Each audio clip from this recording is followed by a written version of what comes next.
નમસ્કાર મિત્રો, આજે સીધું ને સટમાં આપણી સાથે વરિષ્ઠ પત્રકાર, વિશ્લેષક અને દેશ વિદેશના ઘટનાક્રમ પર નજર રાખનાર ગિરીશભાઈ જોશી જોડાયા છે. આપણા દર્શકો માટે ગિરીશભાઈ કોઈ નવી વ્યક્તિ છે નહીં, પરંતુ આજે એક નોખા વિષય સાથે આપણે ચર્ચા કરવાની છે. કારણ કે માનનીય વડાપ્રધાન નરેન્દ્ર મોદીના શાસનના 11 વર્ષની ઉજવણી એ આખા દેશમાં થઈ રહી છે અને એ ઉજવણી કેટલી યોગ્ય છે એની પણ આપણે ચર્ચા કરવી છે. આપણે એ પણ ચર્ચા કરવી છે કે આ પેલું ગુજરાત મોડેલ નરેન્દ્રભાઈએ જે ઊભું કર્યું હતું એ કેવું છે, કારણ કે મને તો સમજાતું નથી હજુ સુધી. ગિરીશભાઈ એના વિશે કદાચ વાત કરે અને ગુજરાત મોડેલ સમજાવે તો આપણે સમજી શકીએ. હું તળપદીમાં થોડું બોલું છું ગિરીશભાઈ. બીજું કે વિકાસ વિકાસ વિકાસ, બસ વિકાસ કોનો? અદાણી અંબાણીનો વિકાસ કે પછી સામાન્ય પ્રજાનો વિકાસ? પાછા કહે છે કે ચોથી ઇકોનોમી, જીડીપી ની અંદર ચોથી ઇકોનોમીમાં આવી ગયા, પણ દુનિયાભરના દેશો તો એ સ્વીકારતા નથી. જાપાનને પાછળ રાખી દીધું. મને લાગે છે કે માનનીય વડાપ્રધાન મોટા ભાઈ એ છે ને જે રીતે ઢોલ પીટવામાં સ્વાવલંબી છે, આમ તો ઢોલ પીટવાનો એમનો રિવાજ પણ ઘણો બધો છે. જ્યાં જાય ત્યાં નગારા વગાડે છે, ઢોલ પીટે છે અને આમે પોતાના ઢોલ પીટતા હોય છે. અને એ મેસેજ પણ હોય છે એમના અંધભક્તોને, એમની પાર્ટીના મેમ્બર્સને, એમની પાર્ટીના મુખ્યમંત્રીઓને, જે એમના ઈશારે કામ કરે છે. કારણ કે માસ લીડરોને તો એમને દરેક સમાજના માસ લીડરોને એ રાજકીય રીતે ખતમ કરી દીધા છે. અને કયા ગરાઓ એમણે ઉભા કર્યા છે આ 11 વર્ષમાં. આમ તો આ વખતે એમને બહુમતી તો મળી નથી. લોકસભાની 2024ની ચૂંટણીમાં એમને તો છે ને 370 બેઠકો એનડીએને મળશે અને એમની પાર્ટીને 370 તો એમની પાર્ટીને મેળવવાની અપેક્ષા હતી ને 400 ને પાર તો એનડીએને મળશે એવા દાવા કરાયા હતા. હિન્દુ મુસ્લિમ એમણે પ્રચાર કર્યા હતા, પરંતુ ભાઈ સમેટાઈ ગયા 240માં. હવે જે ગતકડા કરી રહ્યા છે એમાં તો હવે દુનિયાભરના દેશો પણ પડખે નથી રહેતા.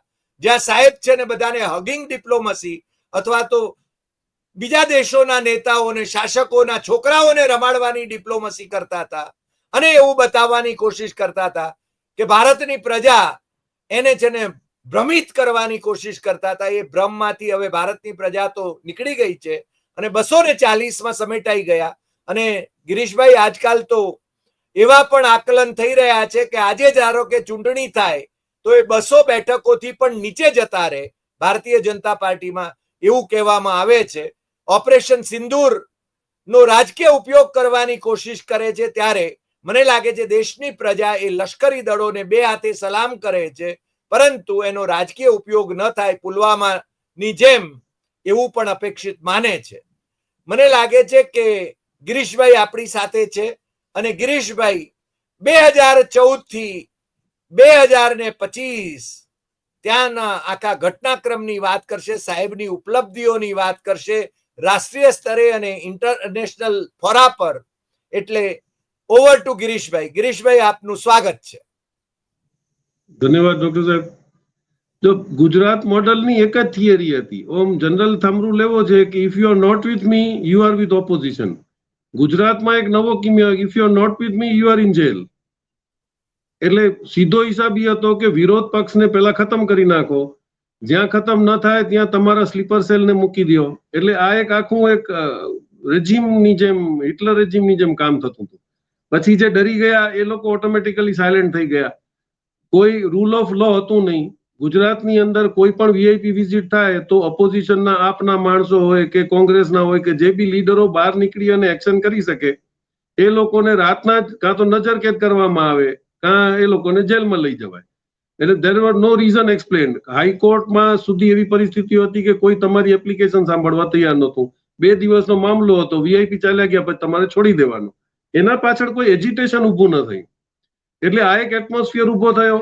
બિઝનેસમેન હોય એનું ઓબ્વિયસ છે કે ક્યાં ને ક્યાં 19-20 કદાચ એકાઉન્ટમાં રહી ગયું હોય, ક્યાં ભૂલ થઈ ગઈ હોય, કઈ રહી ગયું. એટલે એ લોકો ઉપર તો આખો ડિપાર્ટમેન્ટ એમ નજર રાખીને બેઠું હતું. એટલે તમે જુઓ કે CII ની મિટિંગમાં સાહેબે એમ કીધું કે આપણે હવે ચોથી ઇકોનોમી થવા જઈ રહ્યા છીએ, અને CII જેમ મનાય કે જેની અંદર હું બધા બેઠા હતા ટોપ બિઝનેસમેન, એ લોકો તાળી વગાડતા હતા.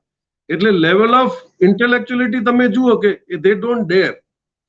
એક મરદ હતા આપણા એમાં, જેને we can cell it was Rahul Bajaj, જેમણે પ્રાઇમ મિનિસ્ટર હોમ મિનિસ્ટરની હાજરીમાં એમ કહી દીધું હતું કે you stop tax terrorism, otherwise India will not grow. અને આજે એ સાચા પડી રહ્યા છે. એટલે જો તમે બિઝનેસમેન છો તો જો ખોટું કરવા વાળો નથી બીતો તો તમે શું કામ બીઓ છો? આફ્ટર ઓલ ફાઇનાન્શિયલ કંઈક બાકી તમે નથી કોઈને મર્ડર કર્યા, નથી તમે કોઈને કિડનેપ કર્યા, તો why businessman is afraid of it? એટલે આ જ્યાં સુધી જીગર નહીં આવે, અને બ્યુરોક્રેટ્સને તમે જુઓ તો જે બ્યુરોક્રેટ સામે પડ્યા હતા એ અડધા જેલમાં છે ને અડધા કાં તો એ લોકો નોકરી મૂકીને ચાલ્યા ગયા. એટલે હવે કયો લોટ રહ્યો? જે તમને યસ સર કરી શકતો ઈ રહ્યો. એટલે એમને ટાર્ગેટ આપવામાં આવે છે, અને જે નહોતા માનતા એ લોકોની ફાઇલો પહેલા જ દેખાડી દેવાની ઓફિસમાં લાવીને, અને એ લોકો બી અત્યારે સરેન્ડર થઈ ગયા છે. This is the whole scenario. ગુજરાતના મોડલમાં એવું હતું કે પહેલા તમે ગામડાઓ ખતમ કરો. 400,000 કિલોમીટરમાં પ્રોપોગન્ડા કરવો કોઈ MLA ને MP માટે બહુ મોંઘું પડે, કારણ કે 2 કરોડ રૂપિયા મળતા હતા એ તો ખાવા પૂરતા હતા, તો બાકીના વાપરવા ક્યાંથી? એટલે દે સ્ટાર્ટેડ ડુઈંગ રૂરલ ખતમ કર્યું, એટલે બધા આવીને અર્બનાઇઝેશન થયું. હવે એક જ સોસાયટીની અંદર 400 ઘર હોય તો એ ગામડા 4 ફાંદવા કરતા એક જ સોસાયટીને શાંતિ લેવી સારી, અને ત્યાં રેગ્યુલર એમના એજન્ટ ફરતા હોય, એ તમને બ્રેન વોશ કરતા હોય. એટલે તમે કોન્સોલિડેશન જે કર્યું સિટીઝની અંદર, હવે એ ઓવરબુક થઈ ગઈ છે. ત્યાં તમે એને ઇન્ફ્રાસ્ટ્રક્ચરને તમે પહોંચી વળતા નથી, એટલે તમે એરિયા વધારતા જાઓ છો. એની અંદર સૌથી મોટો એડવાન્ટેજ થયો કે તમને ખબર હતી કે ટાઉન પ્લાનિંગમાં કયો એરિયા ખુલે છે, એટલે તમે જે તમારા ભગત થયા એ ભગતોને તમે કમાવાનો મોકો આપ્યો, એટલે આ અંધભક્તિ ચાલુ છે. આની અંદર કોઈ પણ એવો અંધભક્ત નથી જેને 2 પૈસાનો ફાયદો ન થયો, જેને નુકસાન થયું એ તો નથી જ અંધભક્ત. એટલે આ જે મોડસ ઓપરેન્ડી હતી આખા ઇન્ડિયામાં પછી એ લોકોએ લાગુ કરી કે આપણા ઠેકેદારોને કામ આપવાના, આપણા ઠેકેદારોને. તમે જુઓ ગુજરાતનો કોન્ટ્રાક્ટર નવી પાર્લામેન્ટ બનાવે છે, ગુજરાતના કોન્ટ્રાક્ટર યુપીમાં બધા ઠેકા લે છે બોટના ને, અને એ નારાજગી આપણે જોઈ હતી. રામ મંદિર બન્યું એમાં મેક્સિમમ બેનિફિશિયરી કોણ હતા એ આપણે જાણીએ છીએ. એટલે આ જે મોડલ લઈ ગયા, પણ એની એવજમાં જે નારાજગી ઉભી થઈ અને એ હવે ખુલીને સામે આવે છે ને હવે લોકો બોલવા માંડ્યા છે. સોશિયલ મીડિયાને કંટ્રોલ કરવાની કોશિશ કરી, પણ કારણ કે એના ઓપરેટરો ફોરેનમાં બેઠા હતા. તમે યુટ્યુબ કે એક્સ ને તમને બંધ કરવો હોય તો એ તમારો લોકલ પ્રોસિજર નથી, તમે એને નથી કરી શકતા. અને પછી જે ઇન્ટરનેશનલ સમીકરણો થયા એમાં અત્યારે તમારા જ મિત્રો જે અહીંયા આવીને કરોડોનો ધંધો કરે છે એ રાજી છે કે ભલે ભાગ થાય, કારણ કે એ લોકોને ખબર પડે છે કે આ રેજીમની અંદર કદાચ આપણને કમાવા નહીં દે. એ આપણે રૂટીન જોઈ રહ્યા છીએ. આપણે આગળ ડિસ્કસ કરી ગયા કે જે પણ કંપની ફોરેનથી અહીંયા કમાવા આવે એ જવાની હોય ત્યારે નફો નુકસાન જોઈ લે. નફો કર્યો હોય તો એનો 80% નફો તમારે પેનલ્ટી આપી અને લઈ લેવાનો. એના લીધે તમારે 95% FDI છેલ્લા 5 વર્ષમાં ઘટી ગયા, કારણ કે કોઈ પણ નુકસાન કરવા માટે અહીંયા આવતું નથી. This is was the scenario. હવે એમાં બધું ખુલીને જે બહાર આવે છે એનું આ રિએક્શન રહ્યું છે. તો 11 વર્ષના જે ગુણગાન હજી પણ તમે જુઓ, JP નડ્ડા બધા ગણાવી રહ્યા હતા કે આ ગોલ્ડન અક્ષરોમાં લખાવશે. એમ લખાશે સાચું, પણ એ વાંચશે કોણ? કારણ કે સામે ઘણું બધું લખાઈ ગયું છે. એટલે તમે આવ્યા ત્યારે તમને યાદ એક મરાઠી પ્રોગ્રામમાં ગડકરી સાહેબે એવો કોમેન્ટ કર્યો હતો, જયારે એમને સ્ટાર્ટિંગમાં પૂછ્યું કે સાહેબ તમે આવડી બધી મોટી વાતો કરો છો, પછી તમે એને લાગુ કરી શકશો? તો કે તકલીફ જ થઈ, અમને તો ખબર હતી કે અમારી સરકાર આવવાની નથી, એટલે અમે કરી ફેકમ ફાક. હવે આવી ગઈ છે સરકાર, એટલે અમને નડશે એ અમને ખબર છે. હી એડમિટેડ ધેટ. એટલે હવે પરિસ્થિતિ થઈ છે કે તમે ઘણું બધું કહી ગયા. પાકિસ્તાનને તો નેસ્તનાબૂદ કરી નાખશું, ચાઇનાને લાલ આંખ દેખાડી દેશું, આ નક્સલીઓ પાસે હથિયારો ક્યાંથી આવે છે, બોર્ડર, આર્મી, BSF બધું તમારી પાસે છે. હવે એ બધાના સવાલના જવાબ તમારી પાસે જ નથી, કારણ કે હેન્ડલિંગ અ સ્ટેટ અને હેન્ડલિંગ અ કન્ટ્રીમાં ઘણો બધો ડિફરન્સ હોય છે. સ્ટેટમાં તમને ઇન્ટરનેશનલ ડિસ્ટર્બન્સ નહોતું, અને પછી CM હોવા છતાં તમે જે એડવાન્ટેજ લીધા બધાના, ચાઇનામાં તમે સ્મગલરોને ગુજરાતના છોડાવવા ગયા, એટલે એ બધા ઓબ્લિગેશન બીજા ઉપર તો છે ને. એટલે ઓબ્વિયસ એ કન્ટ્રી છે, તમારાથી નિગોશિએટ કરશે. જેમ અત્યારે અમેરિકા તમને દબાવીને બેઠું છે, કેનેડા તમને બોલાવવાની પ્રી કન્ડિશન્સ રાજુ કરે છે. એટલે બધી આ જે પરિસ્થિતિઓમાં તમે આવ્યા છો જેના માટે તમે તૈયાર નહોતા, અને તૈયાર ન હોવા છતાં પણ તમારી પાસે એવી કોઈ ગેંગ નથી જે તમને સાચી સલાહ આપે અને તમે માનો. એટલે તમારા બધા કિસાનોની આવક 22માં ડબલ કરવાની હતી, કાંઈ ન થયું. કિસાનો રોડ ઉપર ઉભા મરી ગયા, એનો કોઈ દાદ દીધો નહીં. અહેમદાબાદ બોમ્બે બુલેટ ટ્રેન ફક્ત તમારો ડ્રીમ પ્રોજેક્ટ હતો, એટલે તમે ડ્રીમ પ્રોજેક્ટ ચાલુ કર્યો, એ આજ સુધી ડ્રીમ પૂરો થયો નથી. તમે સી પ્લેન નો પ્રોજેક્ટ લ્યા, એટલે તમે ગુજરાતને જે પ્રોજેક્ટ કરવા માંડ્યા કે this can be a world capital, ઈ તમારો પ્રોગ્રામ ફેલ થયો. કારણ કે બીજા બધા સ્ટેટ્સમાં પણ ઇન્વેસ્ટમેન્ટ હતા. પછી બીજા સ્ટેટ તમારાથી આગળ નીકળવા માંડ્યા તો તમે એમને જીએસટી અને એના ચક્કરમાં તમે તામિલનાડુનું જોઈ લો કે આનું જોઈ લો, એટલે એ લોકો કોઈની સ્કીમ રજૂ કરવા નથી દેતા. છેલ્લે કોર્ટને એમ કહવું પડ્યું કે ભાઈ ગવર્નર્સને કોઈ પાવર નથી કે તમે 3 મહિના સુધી ડેવલપમેન્ટના બિલ્સ રોકીને રાખો. આ રિયાલિટી છે હવે. એટલે નાવ થિંગ્સ આર ગેટિંગ ક્લિયર. 22માં તમે બધાને પાકા ઘર દઈ દેવાના હતા અને તમે એમ બોલ્યા પણ કે 600 કરોડ માણસોએ મને ચૂંટ્યો છે. એટલે એ વખતે એવું લાગ્યું કે કદાચ વર્લ્ડ બેંકના પ્રેસિડેન્ટ થઈ ગયા છે કે 600 કરોડે વોટ આપ્યા એમને. વિશ્વગુરુ. એટલે તમે આની અંદર એક મેઇન મુદ્દો આપણે ડિસ્કસ કરી શકીએ કે એમણે 2018માં એક મુહિમ ચાલુ કરી હતી કે કુપોષણ મુક્ત ભારત. આની અંદર બહુ રેરલી 1-2 રિપોર્ટ જ પછી બહાર આવ્યા. હું ડોક્ટરનું નામ નહીં આપી શકું, હું એમને ઓળખું પર્સનલી. બરોડા અને અમદાવાદના એક ડોક્ટરે એક એવો ઇન્જેક્શન કાઢ્યો. તમે ગુજરાતની અંદર મેક્સિમમ જે પ્રીનેટલ ડેથ થાય છે કે ડિલિવરી વખતે બૈરાઓ મરી જાય છે કે છોકરાઓ મરે, એનું મેઇન કારણ હોય છે કે એમનું હેમોગ્લોબિન બહુ ઓછું હોય છે. તો એના માટે તમે એક બહુ સસ્તી સ્કીમ કે આયરન ફોલિક એસિડની તમારે એમને 20 પૈસા વાળી ગોળીઓ બાયુને દઈ દેવાની મફત પીએચસીમાં લઈ જઈને, પણ એના લીધે ગેસ્ટ્રિક પ્રોબ્લેમ થતા એટલે બૈરાઓ ખાતી નહીં. હવે ઈ લોકોનું હેમોગ્લોબિન કદાચ ગોધરામાં બાઈ હોય અને અમદાવાદ આવતી હોય તો ઓબ્વિયસ થાય કે રસ્તાની અંદર 2 અઢી હેમોગ્લોબિન ની અંદર કાં બાઈ મરી જાય ને કાં છોકરો મરી જાય. આ લોકોએ પોતાના ખર્ચે 2 ડોક્ટરો એક એક્સપેરિમેન્ટ કર્યો. એ લોકો એક ચીજ ગોતી જેને FCM આપણે કહીએ છીએ, આપણે એને સર્ચ મારી શકીએ, ફેરિક કાર્બોક્સિક માલ્ટોસ. ઈ 500 ml નો ઇન્જેક્શનની કોસ્ટ 2000 રૂપિયા હતી ફક્ત. પણ ઈ જો તમે આપો તો ઈ મહિલાનું હેમોગ્લોબિન 4.5 થી 5 થાય અને she can travel at least for 6 to 7 hours. અને એ એક્સપેરિમેન્ટમાં લગભગ બધી જે ડાઉટફુલ બૈરાઓ હતી એ લોકોએ હેલ્ધી ચાઇલ્ડને ડિલિવર કર્યા અને સારું હતું. પણ ઈ 20 પૈસાની ગોળીની સામે 2000 પર ડિલિવરી ખર્ચવા માટે ગવર્મેન્ટે પ્રોજેક્ટ જ દબાવી નાખ્યો. એટલે જો તમે પોષણ મુક્ત કરતા હો, અને તમે જુઓ કે તકલીફ ક્યાં છે, તમારો ઇન્ડિયાનો રેકોર્ડ સૌથી પુઅર છે.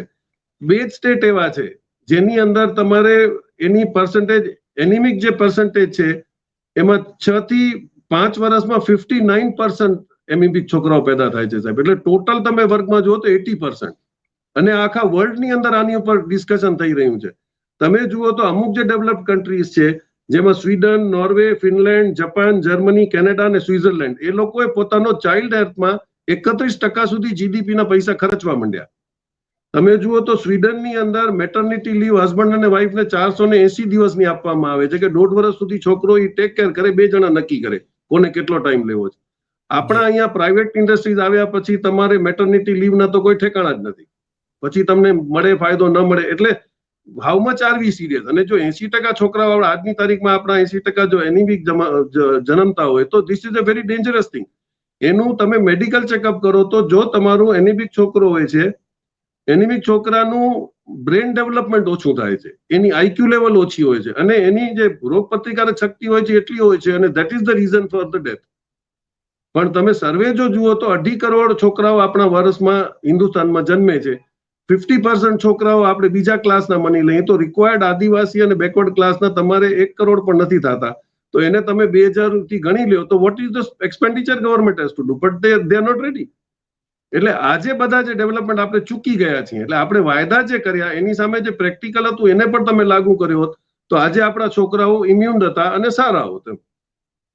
પણ તમે જે વાત કરી, તમે જે મુદ્દાઓ લઈ આવ્યા, એ મુદ્દાઓ તો પબ્લિક ફોરામાં આવતા જ નથી, કારણ કે મીડિયા ઉપર એમણે કંટ્રોલ જમાવી લીધો છે.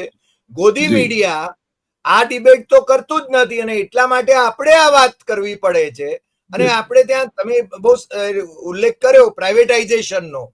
શિક્ષણની અંદર એટલી બધી યુનિવર્સિટીઓ ખોલી નાખી, પ્રાઇવેટ ઇન્સ્ટિટ્યુશન્સ ખોલી નાખી, પણ તમારું લેવલ શું છે? તમે શિક્ષકોને પગાર શું આપો છો? તમે છે ને ઇન્ટરનેશનલ ફોરા ઉપર કોમ્પિટિશનમાં કઈ રીતે ઉભા રહી શકો એમ છો?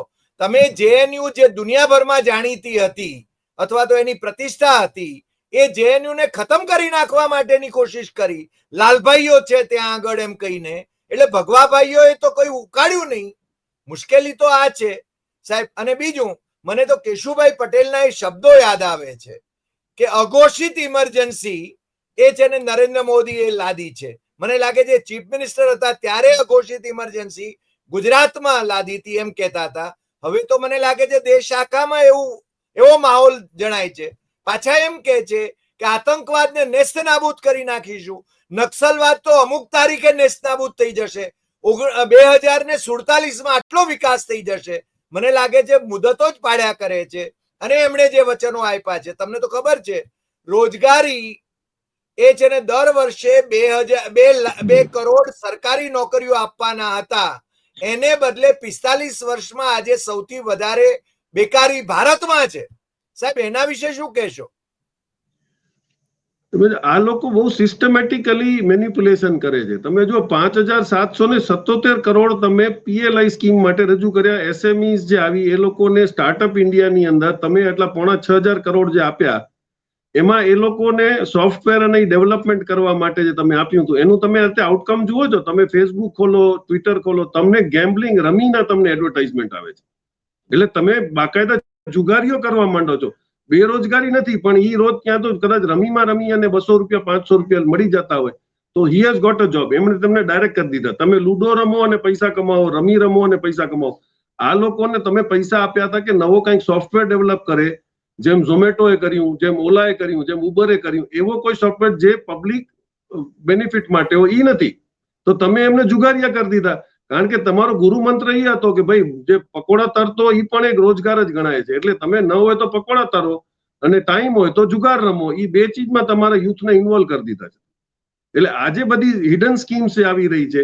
એટલે જો કોઈને નવરાશ જ ન હોય તો એ રાડું નાખશે નહીં. અને પાછો તમે એવા વ્યક્તિઓને જાહેરાતો માટે પૈસા આપી રહ્યા છો જે શું છે. આજે ક્રિકેટરો એ લોકોમાં એટલો મોરલ હોવો જોઈએ કે ભાઈ અમે લોકો મિસલીડ યુથને નથી કરવા માંગતા.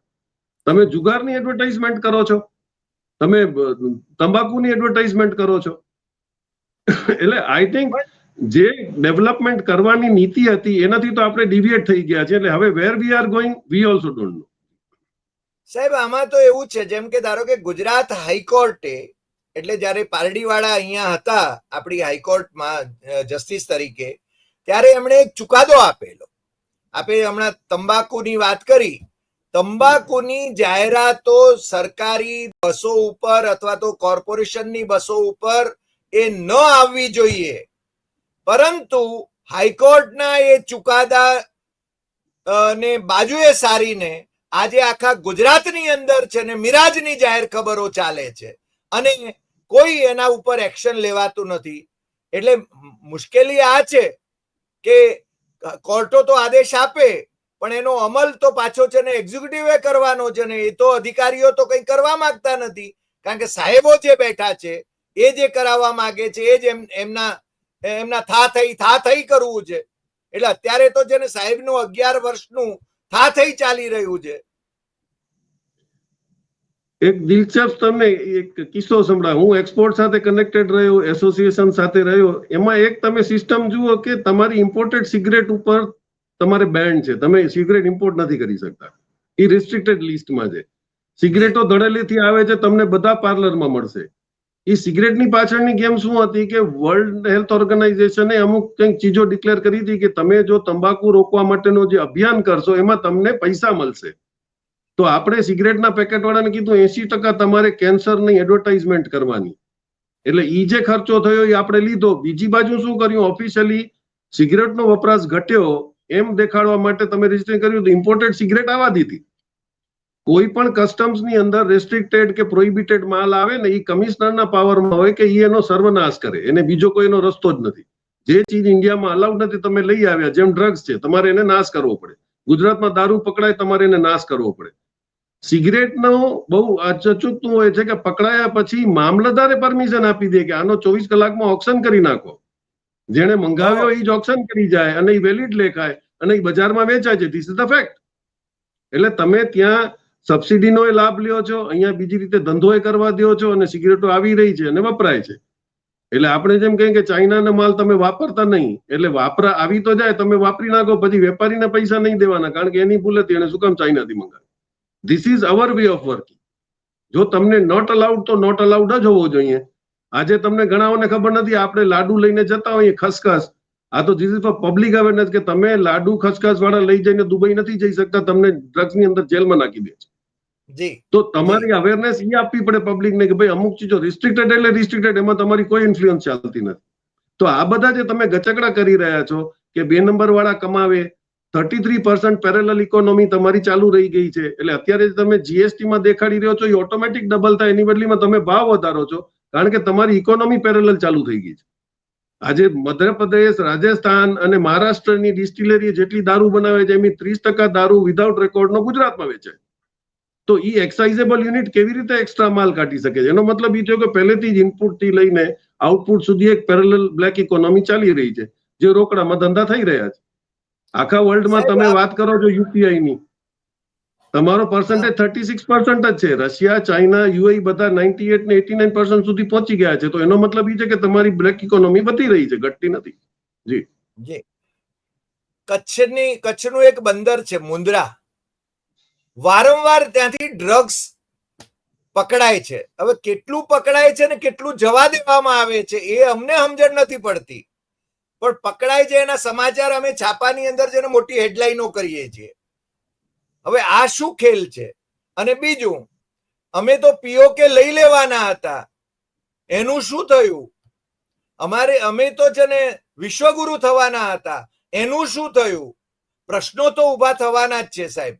અને અમે છે ને રાહુલ ગાંધીએ જે સવાલો ઉભા કર્યા, પેલો લેખ લખીને કે પેલી મતદાર યાદીઓ 5 જ મહિનામાં વિયાય છે અને એને એટલા બધા મતદારો વધી જાય છે, 40 લાખ જેટલા, અને મહારાષ્ટ્રમાં વિધાનસભા જીતી જાય, લોકસભા હારી જાય.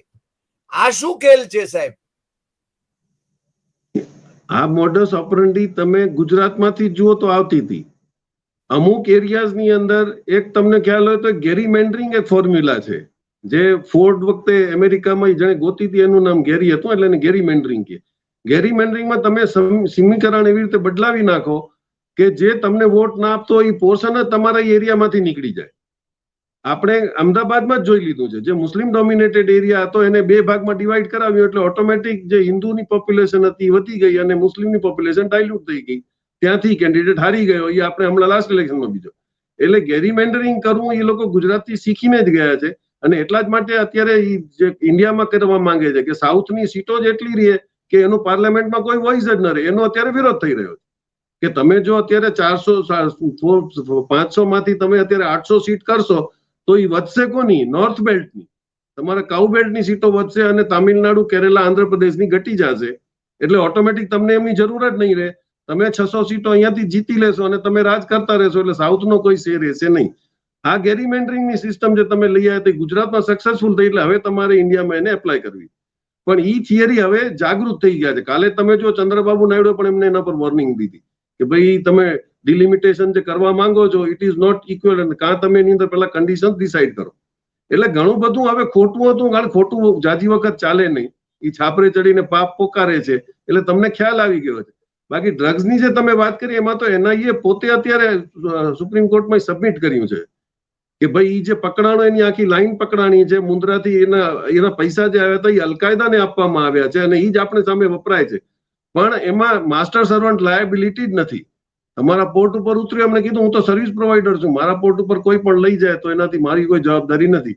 એટલે કાલે સાહેબ પણ એમ જ કહે છે કે દેશમાં કઈ નુકસાન થઈ ગયું, મારી જવાબદારી નથી, મેં કોશિશ કરી હતી. ઓબ્વિયસ. ગિરીશભાઈ, છેલ્લો સવાલ, આ સાહેબના જે 11 વર્ષની ઉપલબ્ધિ જો કહેવાની હોય ટૂંકમાં, છેલ્લો સવાલ છે, તો શું કહેશો તમે? ના, ઉપલબ્ધિમાં એમણે 2 નંબરમાં ધંધો કેમ થાય બધાને શીખડાવી દીધું કે તમે તમારી રીતે અમારો લેબલ પહેરી લ્યો અને તમારે જે ફાવે એ કરો. તમે જો ડીઝલ 2 નંબરના ડીઝલ વેચાણમાં 4 થી 5 વર્ષ કરોડો રૂપિયાનો ધંધો થયો. તમે ફરિયાદ કરો, તમે લખો, કાંઈ થયું નહીં, કારણ કે એમાં બધા પડેલા હતા. એટલે તમારે 32 રૂપિયા લીટરે ફાયદો થતો હતો. એટલે કેમિકલના નામે લાવી અને એમાં તમને ઇન્ટરેસ્ટિંગ ચીજ કહી દઉં કે એમાં 2 પેરામીટર્સ હતા. પહેલા એ બહુ લફડું થતું કે ઇમ્પોર્ટ કરો તમે, એ હોય ડીઝલ પણ ડિક્લેર કરો કેમિકલ. એમાં 2 મીટર હતા કે ભાઈ કાં તમારે ફ્લેશ પોઈન્ટ આટલો હોવો જોઈએ અને કાં એની ડેન્સિટી આટલી હોવી જોઈએ. તો તમે એની અંદર બીઆઈએસમાં જ રૂલ ચેન્જ કરી નાખ્યો કે 2 નહીં, હવે એવા 25 પેરામીટર સેટિસ્ફાય થતા હોય, નહીં તો એ કેમિકલ. એટલે આ બધા હોશિયાર વેપારીઓ ત્યાં દુબઈમાં જઈને પોતાના ડેપો ખોલી નાખ્યા, એમાં 2 ટીપા કઈ કેમિકલ નાખે એટલે એ ડીઝલ ન હોય, કેમિકલ કહેવાય. અને 32 રૂપિયાનો એમાં જીએસટી બેનિફિટ થાય એટલે 5 રૂપિયા ભરવા પડે. ડીઝલ મંગાવો તો 32 રૂપિયા ભરવા પડે. આ ખેલ ઘણા દિવસ ચાલ્યો અને સરકારના ધ્યાનમાં જ હતું. એટલે તમે જે બધાને લાભ આપ્યા કે મારા સાથે જોડાઈ જાઓ, એટલે સબકા સાથ ને સબકા વિકાસનું ઈ એક લાગુ કર્યું, એ બહુ સારું કર્યું. જેને ખબર ન પડી એ રહી ગયા આપણા જેવા, બાકીના બધાનો વિકાસ થઈ ગયો. ગિરીશભાઈ, આજે આપે છે ને વિશ્વગુરુનું જે અસલી વ્યક્તિત્વ છે અને એમનું શાસનનું જે આખો જે ઓરા છે એને ભેદીને જે ઘણી બધી વાતો કરી, મને લાગે છે કે આપણા દર્શકોને એ ખૂબ ગમશે, કારણ કે એમને જગાડવાની જે આપણી ઝુંબેશ છે એમાં છે ને આ એપિસોડ ખૂબ મહત્વનો રહેશે. અને આપનો ખૂબ ખૂબ આભાર કે આપે છે ને એની અંતરિયાળ વાતો કરી. મને લાગે છે ફરીને આપણે છે ને આ વાતો કરીશું. આપણને એમના પ્રત્યે કોઈ દ્રોહ નથી. આપણા માનનીય વડાપ્રધાન છે, એ સુશાસન લાવે એવું આપણે અપેક્ષિત માનીએ છીએ. આપણને તો ગૌરવ હતું કે ગુજરાતી બંકો ત્યાં આગળ વડાપ્રધાન બને, પણ 11 વર્ષનું જે આપે સમાપ્ત કર્યું એ છે ને મને લાગે છે કે આ દેશના હિતમાં કેટલું છે એનો પણ આપણા દર્શકોએ વિચાર કરવો પડશે. આજે આટલી વાત. ફરી મળીશું નવા એપિસોડમાં નવા વિષય સાથે. તમને જો આ એપિસોડ ગમ્યો હોય તો સૌથી વધુ શેર કરશો, લાઈક કરશો, કમેન્ટ કરશો અને આપણી YouTube channel doctor Hari Desai Satyam એવં Satyam એ સબસ્ક્રાઇબ કરવા માટે મિત્રોને દેશમાં અને વિદેશમાં જરૂર જણાવશો અને લોકોને જગાડતા રહેશો. નમસ્કાર.